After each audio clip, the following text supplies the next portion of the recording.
उसी गांव के कोने पर स्थित थी नीलगढ़ की हवेली। सफेद पत्थरों से बनी ये हवेली अब काली पड़ चुकी थी। उसी हवेली के भारी लोहे के मुख्य दरवाजे पर गांव के मुखिया दीनानाथ और अजीत खड़े थे। अजीत को पैसों की सख्त जरूरत थी क्योंकि उसके बेटे सोनू की तबीयत अक्सर खराब रहती थी। देखो अजीत, मैं गांव का मुखिया होने के नाते तुम्हें ये काम सौंप रहा हूं। आज से इस नीलगढ़ की हवेली के रखवाले तुम ही हो। ध्यान रखना, जमींदार साहब ने शहर जाने से पहले साफ कहा था कि हवेली में कोई बाहरी इंसान पैर ना रखे। जी मुखिया जी, आप बिल्कुल निश्चिंत रहिए। हम अपनी जान लगा देंगे, पर हवेली की सुरक्षा में कोई कमी नहीं आने देंगे। मालिक का भरोसा नहीं टूटेगा। अच्छी बात है अजीत। जमींदार साहब तो साल में 1-2 बार ही शहर से यहाँ आते हैं, लेकिन वो दूर रहकर भी हर खबर रखते हैं। हम समझ रहे हैं मुखिया जी, पर अगर हमें मालिक तक कोई जरूरी बात पहुंचानी हो, ये घर के राशन पानी के लिए कोई संदेश देना हो, तो कैसे होगा? उसकी चिंता मत करो। अपने गांव का सोमेश है ना, जो रोज सुबह अपनी मोटरसाइकिल से शहर दूध बेचने जाता है, वो जमींदार साहब के बंगले के पास से ही गुजरता है। उससे कह दोगे तो वो तुम्हारा हर संदेश मालिक तक पहुंचा देगा। अच्छा, वही सोमेश जो सुबह सुबह सफेद रंग का बड़ा सा ड्रम बांध कर निकलता है? हाँ, वही सोमेश। लड़का भला है, तुम्हारी मदद कर देगा। ठीक है मुखिया जी, हम उससे तालमेल बिठा लेंगे। अब मेरी बात बहुत ध्यान से सुनो अजीत। इस हवेली की नौकरी जितनी आसान दिखती है उतनी है नहीं। तुम्हें सिर्फ इसके बाहरी अहाते, आंगन और नीचे के मुख्य कमरों की ही देखभाल करनी है। जी मुखिया जी, जैसा आप कहें। पर नीचे के कमरों के अलावा भी तो हवेली बहुत बड़ी है। जमींदार साहब की सख्त हिदायत है। हवेली के पीछे एक छोटा सा तहखाना है जिसका रास्ता रसोई के पीछे से जाता है। तुम्हें उस तरफ भूल कर भी नहीं जाना है। तहखाना? काहे मुखिया जी? वहाँ कुछ कीमती सामान रखा है क्या, या कोई और बात है? वहाँ क्या है और क्या नहीं, ये जानने की कोशिश मत करो अजीत। बस इतना समझो कि वहाँ पैर रखना भी मना है। खासकर वहाँ एक पुराना लकड़ी का संदूक रखा है, उसे तो छूना भी पाप है। अच्छा, लेकिन मुखिया जी, अगर वहाँ धूल जमी रही या चूहों ने कुछ नुकसान पहुँचाया, तो मालिक हमें ही जिम्मेदार ठहराएंगे ना? चाहे कुछ भी हो जाए अजीत, जमींदार साहब का हुक्म है। तहखाने का दरवाजा हमेशा बंद रहना चाहिए और उस संदूक से दूर रहना। कौन सा संदूक? कैसा संदूक? ये सब सवाल अपने दिमाग से निकाल दो। बस याद रखो, वो दरवाजा ना खुले। ठीक है मुखिया जी, जैसा मालिक का हुक्म और जैसा आपका निर्देश, हम वैसा ही करेंगे। अच्छा, अब अंधेरा होने को है। पहाड़ों में रात का कोई भरोसा नहीं होता। मैं चलता हूँ, तुम भी अपने घर जाओ और कल सुबह से काम पर लग जाना। ध्यान रखना मेरी बातों का। मुखिया दीनानाथ अपनी लाठी टेकते हुए पहाड़ी रास्ते पर आगे बढ़ गए। अजीत कुछ देर वहीं खड़ा रहा। हवेली के ऊंचे झरोकों से आती ठंडी हवा उसके चेहरे को छू रही थी, जिससे उसके बदन में एक सिहरन दौड़ गई। वो तेज कदमों से अपने घर की तरफ चल पड़ा, जो हवेली से थोड़ी ही दूरी पर था। घर पहुंचते ही उसकी पत्नी कमला और उसका बेटे सोनू उसका इंतजार कर रहे थे। सोनू चारपाई पर बैठा कुछ खेल रहा था, जबकि कमला के चेहरे पर उत्सुकता थी। का हुआ जी? मुखिया जी से बात बनी कि नहीं? हवेली का काम हमको मिला का? आप इतने गंभीर काहे दिख रहे हैं? हाँ कमला, बात बन गई है। मुखिया जी ने नीलगढ़ की हवेली की चाबियां हमारे हवाले कर दी हैं। अब से हम ही वहाँ के रखवाले हैं। अरे सच में? ये तो बहुत बड़ी खुशखबरी है। भगवान ने हमारी सुन ली। सोनू के इलाज के लिए जो पैसे चाहिए थे, अब उसका इंतजाम हो जाएगा। हाँ जमींदार साहब, महीने का अच्छा पैसा देने को राजी हुए हैं। लेकिन कमला, मुखिया जी ने एक बड़ी अजीब और सख्त चेतावनी दी है। कैसी चेतावनी जी? क्या कहा उन्होंने? क्या वहाँ चोर डाकुओं का डर है? नहीं, चोरों का नहीं। उन्होंने कहा कि हवेली के बाकी हिस्सों में काम करना, पर रसोई के पीछे जो तहखाना है उस तरफ कदम भी मत बढ़ाना। अरे बस इतनी सी बात, इसमें कौन सी बड़ी बात है? जमींदार लोगों के अपने कई गुप्त सामान होते हैं, गहने जेवर या पुरखों की संपत्ति होगी जो वो छुपा कर रखते हैं। नहीं कमला, बात सिर्फ छुपाने की नहीं थी। मुखिया जी जब उस संदूक का जिक्र कर रहे थे तो उनके हाथ कांप रहे थे।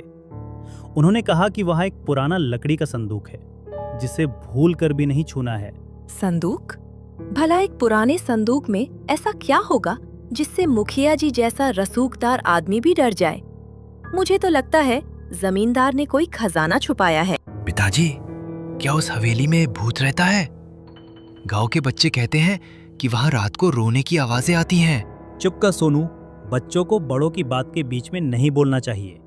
और ये भूतों की मन गरम कहानियां सुनना बंद करो। वहाँ कोई भूत नहीं है। हाँ सोनू, तेरे पिताजी सही कह रहे हैं। देखिए जी, हमारा काम पहरेदारी का है, तो हम सिर्फ अपना काम करेंगे। हमें क्या लेना देना कि तहखाने में क्या है और संदूक में क्या है। हाँ, तुम सही कह रही हो कमला। हमें सिर्फ अपनी नौकरी बचानी है और सोनू का इलाज कराना है। बाकी सब बातें बेकार हैं। अब छोड़िए ये सब सोचना। रात गहरी हो रही है और पहाड़ों की हवा ठंडी हो चली है। सोनू को भी नींद आ रही है। चलिए खाना खाकर सो जाते हैं। कल सुबह आपको जल्दी जाना है। कमला और सोनू तो सो गए, लेकिन अजीत की आंखों में नींद का नामो निशान नहीं था। वो खिड़की से बाहर दिखती उस काली हवेली की परछाई को देख रहा था। उसके दिमाग में मुखिया दीनानाथ के शब्द किसी गूंज की तरह टकरा रहे थे। उस संदूक का रहस्य उसके अंतर्मन को बेचैन कर रहा था, पर वो अपने डर को दबाकर आंखें मूंद लेता है। अगली सुबह अजीत हवेली पहुंचा और काम में जुट गया। 2 दिन शांति से बीते।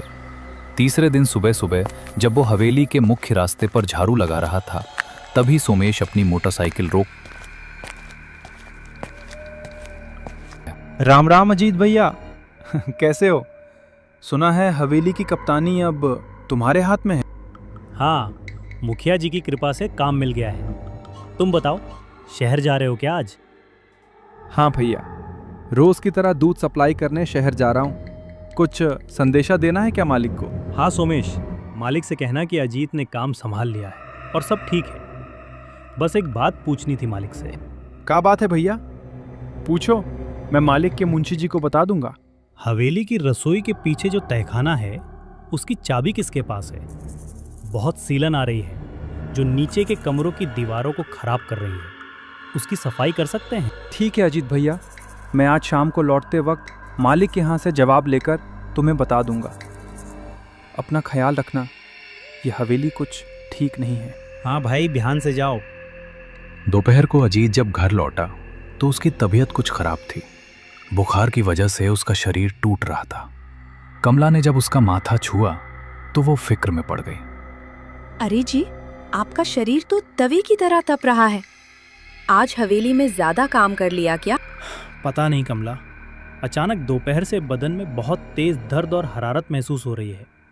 आंखें भी नहीं खुल रही हैं। तब तो आप आज आराम करिए, दवा खाकर लेट जाइए। अरे आराम कैसे करूं? अभी तो काम शुरू किए 3 ही दिन हुए हैं। अगर आज मैं हवेली नहीं गया तो मुखिया जी सोचेंगे कि मैं कामचोर हूं। और आज सोमेश भी शहर से मालिक का संदेश लेकर आने वाला है। आप चिंता मत करिए, आज आपके बदले मैं हवेली चली जाती हूँ। नीचे की ही तो साफ सफाई करनी है। मैं सोनू को साथ ले जाऊंगी, वो भी थोड़ा घूम लेगा और मेरा हाथ भी बटा देगा। नहीं कमला, तुम्हारा वहाँ जाना ठीक नहीं है। वो जगह सूनी है। अरे जी, सिर्फ आज ही की तो बात है। कल आप ठीक हो जाना, फिर चले जाना। और सोनू भी मेरे साथ है, डरने की कोई बात नहीं है। ठीक है, पर याद रखना, जो मुखिया जी ने कहा था, रसोई के पीछे वाले हिस्से की तरफ मत जाना। उस तहखाने से दूर रहना। हाँ हाँ, मुझे याद है। हमें क्या मतलब उस संदूक से। चलिए आप सो जाइए।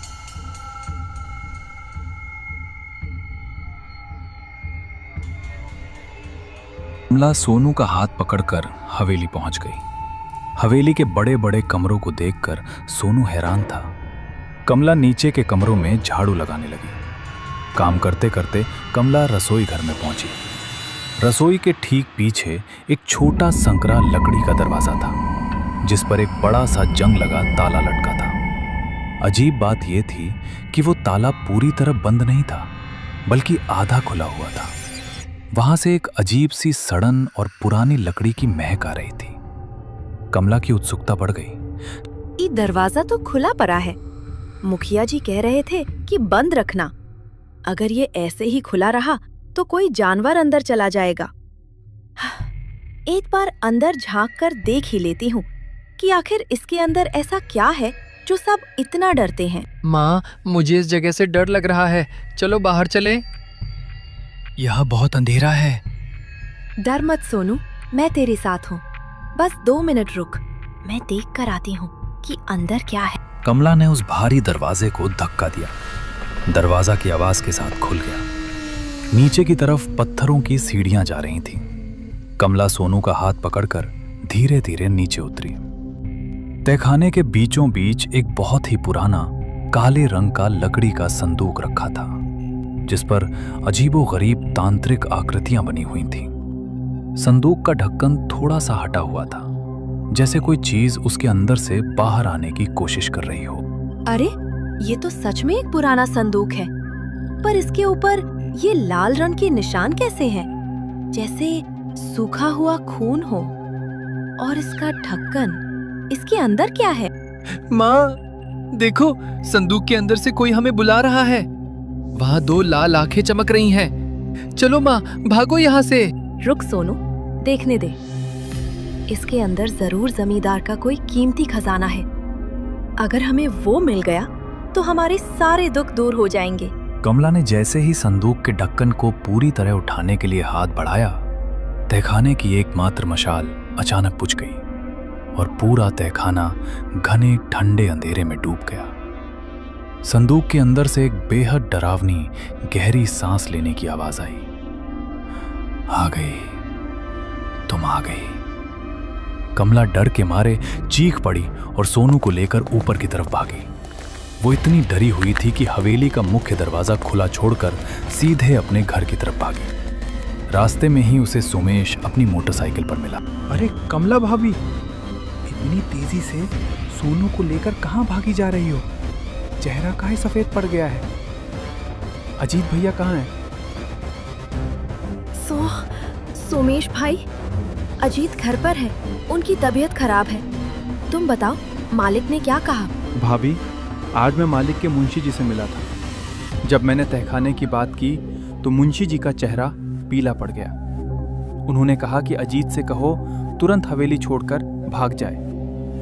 उस तहखाने में जो संदूक है वो कोई मामूली संदूक नहीं है। 100 साल पहले उस हवेली की मालकिन ने अपनी दासी की बलि देकर उसकी आत्मा को उस संदूक में कैद किया था। जमींदार साहब तो सिर्फ उस रूह को कैद रखने के लिए वहां पहरेदार रखते हैं। क्या रूह कैद है? पर सोमेश भाई, वो संदूक तो आज खुला हुआ था। क्या कह रही हो भाभी? अगर वो संदूक खुल गया तो वो अनर्थ कर देगी। वो रूह सबसे पहले उस इंसान को अपना शिकार बनाती है जो उसके संदूक को खोलता है या उसके करीब जाता है। तुम लोग अभी के अभी ये गांव छोड़ दो। सोमेश की बात सुनकर कमला के पैरों तले जमीन खिसक गई। वो रोती हुई अपने घर के अंदर घुसी, जहां अजीत चादर ओढ़े लेटा हुआ था। शाम भर चुकी थी और घर में अजीब सा अंधेरा छाया था। सुनिए जी, उठिए, हमसे बहुत बड़ी भूल हो गई। हम तहखाने में गए थे, हमने वो संदूक देख लिया। सोमेश कह रहा है कि वहाँ कोई बुरी आत्मा कैद है। हमें अभी ये गांव छोड़ना होगा, वरना वो हमें मार डालेगी। उठिए जी। अजीत ने धीरे से अपनी चादर हटाई। कमरे के धुंधले उजाले में जब कमला ने अजीत का चेहरा देखा तो उसकी चीख गले में ही फंस गई। अजीत का चेहरा पूरी तरह से काला पड़ चुका था। उसकी आंखें गायब थीं और उनकी जगह सिर्फ 2 गहरे खून से सने गड्ढे थे। उसके चेहरे पर एक खौफनाक मुस्कान थी। अब बहुत देर हो चुकी है कमला, तुमने मेरा संदूक खोल दिया। अब तुम इस हवेली से कभी बाहर नहीं जा पाओगी। माँ, पिताजी के पीछे देखो, वो संदूक हमारे घर के अंदर रखा है। कमला ने पलटकर देखा।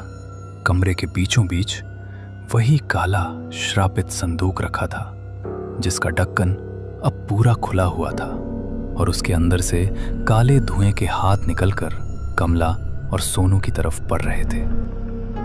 घर का दरवाजा अपने आप जोर से बंद हो गया और उस अंधेरी रात में कमला और सोनू की चीखें हमेशा के लिए नीलगढ़ की वादियों में दफन हो गईं।